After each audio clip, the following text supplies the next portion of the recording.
ายดีทุกคนยินดีต้อนรับทุกคนเข้าสู่สอนมาร้องสารเด้อวันนี้กิ๊กจะพาทุกคนไปเบิ่งส่วนแม่จากที่แม่ขุดอันเดอร์ไว้กับบุ้งขึ้นขุดของน้ำนี่แหละทุกคนขุดได้นักคุณนายได้ต่อ4 โมงคุณนาทุกคนมึงนากินยังไม่ได้นอนแม่กับเปิดเพลงพร้อมแล้วลูกคือบุลูกเลยบุฮอนมงลูก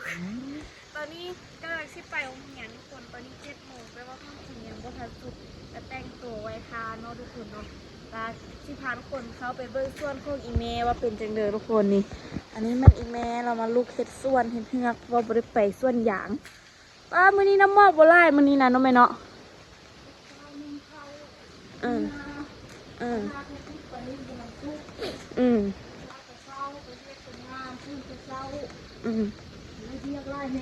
เลยป้าทุกคนเบิ่งน้ำมอกไหมอยู่ทางแคมป์นะอยู่ใส่สมบูรณ์คือสิงามแต่ว่าคือสิหนาวนี่ป่ะแม่คุดอันมื้อเช้านี่น่ะไม่น่าเดืออันนี้แม่เออโอ้แล้วเจ้าเสียพวกวงน้ำมาเสิร์ฟ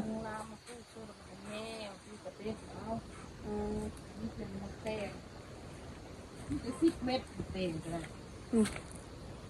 แต่โอ้ยจะสูงได้อันนี้มักแตงปลูกเอ้าคุดทิมละมะเขือคุดเลยเนาะคุดมากอันนี้มันหมักหมักเล่น4 หน่วยครับแล้วอันนี้มันยังแน่นอันเยียบนั่นพักขนาดนี่มันหมักแตงกับหมักขั่วนะผมแม่เป็นหวยลงบักเลิกมาแป้งไหมโดมาแป้งคืนไว้ว่ะ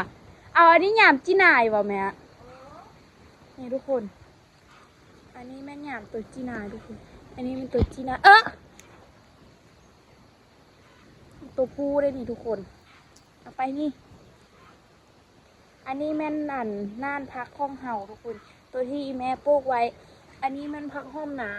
อันนี้นะห้องนาที่เราปลูกตะโดนนั่นแหละเอามาหั่นช่วง3 ปุกนึงวันนี้มันเพเฮาเด็ดมันตลอดแล้วมันเพหอมเกาะติดมากมากินกับตำบักหุ่งเทิงซีคมไปแน่นี่บักจีนาย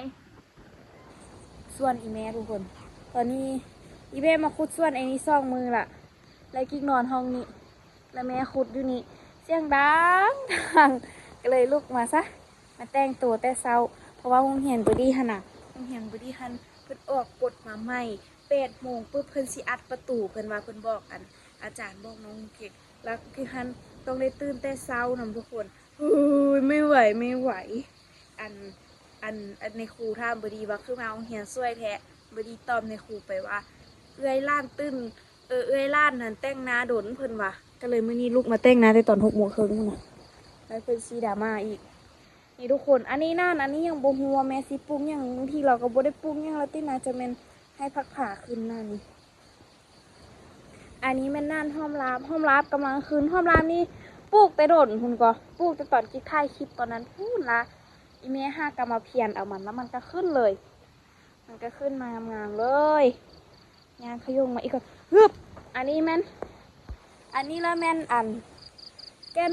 อันนี้แม่นหอมบัวทุกคนหอมบัวแล้วก็ไอ้นี่แม่นผักแผวนี่ก็บ่ค่อยมักปานเดิมมักแต่กินแต่ว่าบ่มักผักว่ามันสาแต่ว่าเอ้ยมีหนามักได้ผักอันนี้นะเห็นเอ้ยมีหนาไปกินตลอดอันนั้นละแม่นต้นขี้หูทุกคนต้นขี้หูนี่หอมบัวงามเด้เนาะอันนี้มันหอมบัวไอ้นี่แม่นอันนั้นน่ะแก้นหอมป้อมแล้วอันนี้นี่แม่สตรอเบอรี่เขาอย่างแต่1 2 3 4 5 6 7 8 9 10 11 12 13 14 15 16 17 18 19 20 21 22 23 24 25 26 27เบียร์สตรอเบอรี่เขา18เบียร์ว่ามันสิคืนมันยังซ้ำนี้เลยทุกคนนี่อันนั้นมันต้นผักนาวตุกมาเธอนี้ตุกบ่ได้กินสุกผักนาวซ้ำเพราะว่ากิ๊กบ่ได้ตัดท่าตุกบ่ได้ตัดใบท่าตุกเดี๋ยวตัดโอ้ยพอดีตัดพอดีมันโป่งพอดีตุกเมื่ออันนี้แม่นน่านพักที่ยังบ่ทันได้เฮ็ดหยังในสมือนี้มื้ออีแม่สิมาบูรณะมันไหมก็ ก็คือมื้อนี้แม่น่าจะไปกรีดยางก่อนไปโยนน้ำส้มก่อนนี่เว้ยเอาต้นมะเขือออกแล้วสะอาดหูสะอาดตาเลยทุกคนเอาต้นผักบัวผักเอาต้นมะเขือเอาต้นหยังออกแล้วเปลี่ยนหูเปลี่ยนตาเลยเห็นเหือนเลย ตอนนั้นท่านมีต้นมะเขืออยู่หันแม่นบ่ล่ะมันขึ้นมาแล้วมันบังอันเศร้าแล้วเบิ่งแม่ฟ้ามันก็ยังงาม ตัวที่มันบ่บังหั่นละค่ะมันกินเบิดละมื้อนั้นกูกิ๊กมือเกือบหักอยู่นี่ทุกคนเนื่องจากว่ามื้อนั้นนั่นเพิ่นซีอันเอาอ้อยไปใส่ต้มข้าวเปียกอยู่อันมือไปแจกเครื่องหั่นนะเด้กิ๊กฟันอันนี้แล้วมือกูกิ๊กมาฟาดเสื้ออันนี้แล้วพามาทับมือกูกิ๊กก็คือตอนนี้มันยังเจ็บอยู่มันยังมีความรู้สึกเจ็บอยู่เจ็บปลายเล็บนี่นะเพราะว่ามันมื้อนั้นมันซ้ำเลือดดีแต่เล็บบ่ขุทุกคนความมีวาดมีทรงอันนี้เป็นอ้อยดำปลูกแต่เฮิ่งหั่นแหละอันนี้นะนี่แหละพอกูกิ๊กกะตื่นแต่เช้าคือกันกูกิ๊กตื่นกันพอหน่อยนึงละแล้วพอก็ตื่นละแล้วพอก็ไปไปส่งบล็อกต่อเลยไปส่งมื้อนี้วันสิ้นเพิ่นจะบ่ได้ตีบล็อกมือน่ะไอเพื่อนบล็อกของงานกิ๊กนี่สิพักทุกๆวันสิ้น45ค่ำสิ้นใหญ่แล้วเพิ่นสิพักกันพักนี่ทุกคน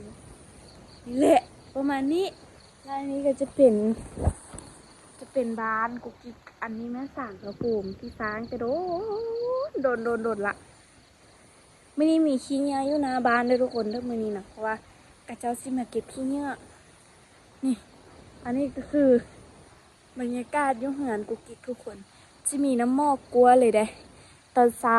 แต่ว่าอันนี้นี่มันยังบ่ทันยังบ่หลายคือแต่ละมือเมื่อวานนี้กิกตื่นมาหันเย็นแล้วหมอกจนเต็มเลยเมื่อวานนี้ตื่น5 โมงครึ่งเมื่อวานนี้นะมื้อนี้ก็ตื่น5 โมงครึ่งคือกันมื้อนี้ก็ลุก5 โมงครึ่งวานก็ลุก5 โมงครึ่งปกติลุก6 โมงเด้ปกติ6 โมง10 6 โมงเช้าไปโรงเรียนก็บ่ค่อยทันวันนี้เฮามาเปลี่ยนกฎเกณฑ์ใหม่ก็คือมาตื่น5 โมงครึ่งทุกคนลาแม่ก็นึ่งข้าวท่าแค่นข้าวแถวมื้อนี้แปลกๆอ่ะแค่นมื้อนี้ข้าวแหละแต่ว่าเบิ่งนี่ดะ ข้าวเบิ่งเดียวแค่นกะแล้วสิพาไปเบิ่งอันน้ำสารมันสิมีอายขึ้นได้ก็คือเบิ่งอันภูนี่นะมันบ่เห็นอันนั้นเว้ยมันบ่เห็นภูเลยมันมีแต่น้ำหมอกเลยมึงไหมแบบคือแบบบ้านเฮาบ่มีหน่วยภูเลยถ้าอยู่ใส่สมบูรณ์นี่แห้งคือสีแบบหนาวแล้วมันก็สิแบบน้ำหมอกคือสิเต็มไปเบิดเลยขึ้นอยู่ภูหัวโลนเลยเดียวว่าเบิ่งตัวเมืองนะอยากกินมะพร้าวเด้นี่คือเว้าไล่เถอะบ่ โอ้มะพร้าวทุกคนกำลังสิแก่ได้หันแก่แน่ก็มีโอ้ตกแน่ก็ไล่นี่ทุกคนเข้าหนาเพื่อนหันจนว่าเรื่องล่ะเข้าหนาเพื่อนเรื่องจะสิเป็นเกี่ยวเลยดิฮันป้าเขากับเจ้าลมมาแถวว่าตัวแห้งเกี่ยวนี่น้ำสารแห้งแล้วน้ำสารเริ่มแห้งละอันนี้ก็คือดอกไม้ยูแคมเหือนแม่ปอบไม่งามไม่ดอกมันเขาห้องมาดอกยังดอกฮอนไก่วะนั่นบ่งามได้นี่ส่วนลายดอกไม้ธรรมชาตินี้จะเป็นดอกไม้สีม่วงนะทุกคนคือแนวนี้แหละสีม่วงออกบัวอ่อนๆนี่สีม่วงนี่เลยสีที่กูกิ๊กมักที่สุดเลยได้นี่สีม่วงนี่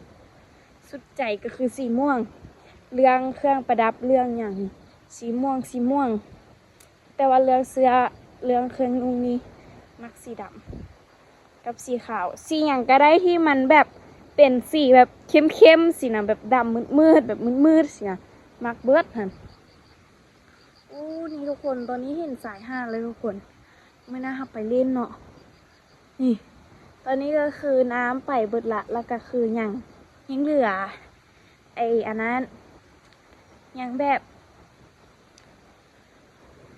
ก็ยังมีน้ำอยู่แต่ว่าพอดีงามเดี๋ยวก็เจ้าก็ห้อนยามรันโคแบบตัวอันก็เจ้าเอากล้วยมาเฮ็ดนะโอ้โหแบบน้ำมาพร้อมกับอันนั้นขนาดพร้อมกับขี้เหงื่อขนาดเบิ่งอยู่ทางแจดอันนั้นไหมทุกคนไหมติด จนว่าเต็มเลย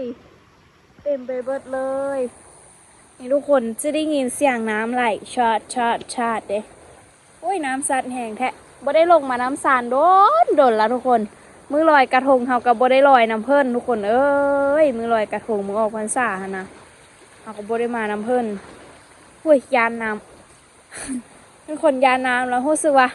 บ่ได้มาลอยน้ำโดนละตั้งแต่ตอนไหนวะตั้งแต่ตอนพี่อันแน่มากินข้าวป้าอยู่แคมน้ำคุณที่บอกตั้งแต่หันมาก็เริ่มบ่มาน้ำสานเลยหยุดมาน้ำสานได้ประมาณ4 ปี5 ปีละตั้งแต่ตอนเฮ็ดคลิปพุ่นนะหยุดมาน้ำสานหรือว่าก้อนนานั้นนี่แหละป้านี่ทุกคนปิ้นมาทางนี้ก็คือกระต่อไม้เฮี้ยนละทุกคนจึงน้อยเลยสิย่างกลับไปกินข้าวละสิได้ไปโรงเรียนละ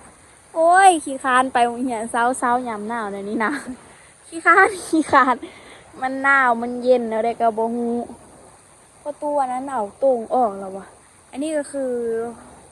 หอยห้องน้ำเดี๋ยวสิพามาเบิ่งนี่โอ้ยบอนนี้บอนชมวิวบักคักตั้งเต็นท์ใส่นี่ละกินข้าวป่าเนาะคักสุดเท่ามันโบแดดนี่นะไม่คิดมูไม่แรงมาจะสัญญาว่าจะเฮ็ดให้ได้ทุกสิ่งที่ขอเพียงน้องเชียวโอ้เราเอาตอนออกแล้วเด้มันมีตัวป่าอยู่นี่เด้มันแม่นคลองน้ำไหลผ่านสินะเด้ตัวประกัดบักไก่ไล่ไหมโอ้ประกัดให้บอดี้มาเห็นแน่ไหลลงไปแล้วก็ไปสู้น้ำสารทุกคนน้ำสารก็ไผ่นี่บุเป็ดตะเอาแล้วชีแบบเพี้ยมาติดกล่องใส่นี่เนาะน้ำท่วมขึ้นบักสูงเนาะมันจะซีบุเป็นตะเอาแท้อันนี้ก็คือ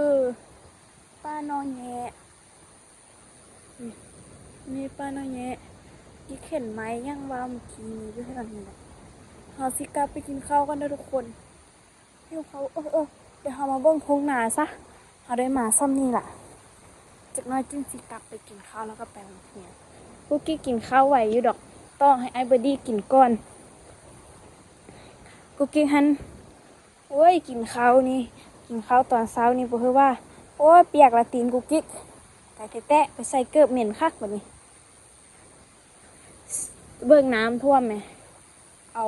ไม้เอาหยังมาใส่จนเมื่อเฟื่องก็อยู่นี่หมดนี่คือเสียงคนมาเลย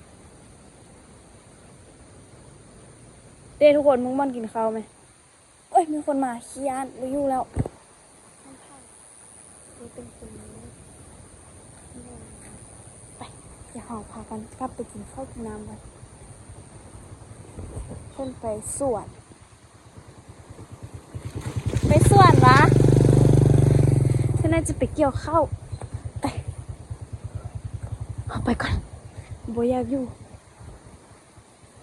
ขี้ยานพูนาเขาอยู่ทางพูนาทุกคนเชี่ยวมากวิเสียงเนี่ยเสียงแบบเสียดแน่จะเป็นเสียงน้ำงามเลยทุกคนมึงไหมสัญญาว่าจะเฮ็ดให้ได้ทุกมาแอนก็เว้ยเดือนยามนี้เป็นยามหาป่านี่แม่นบอกว่ายามหนาวนี่แม่นแล้วยามนี้มันยามหาป่ามันจะแบบเข้าไม่ป่ามันนะแล้วเขาจะเลิ่นสิเกี่ยวเข้าแล้วมันเป็นข้าวไหมนะทำไงดิหอดแต่เช้าเลยมือนี่ไปแล้วเก็บไปกินข้าวไปกินพี่ทางที่ได้เห็นดูดี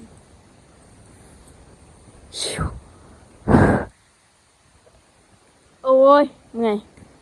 โอ้ยตกใจหมดคิดว่าไม่เสียงอะไรไปว่ามีมากอันพุกนำมากินเนื้อเนาะพาทุกคนไปกินมะพุกเนาะนี่โอ้มือเย็นจอยมือนี้นะไปโรงเรียนสิบุแข่งว่ะโรงเรียนสิบุแข่งว่ะ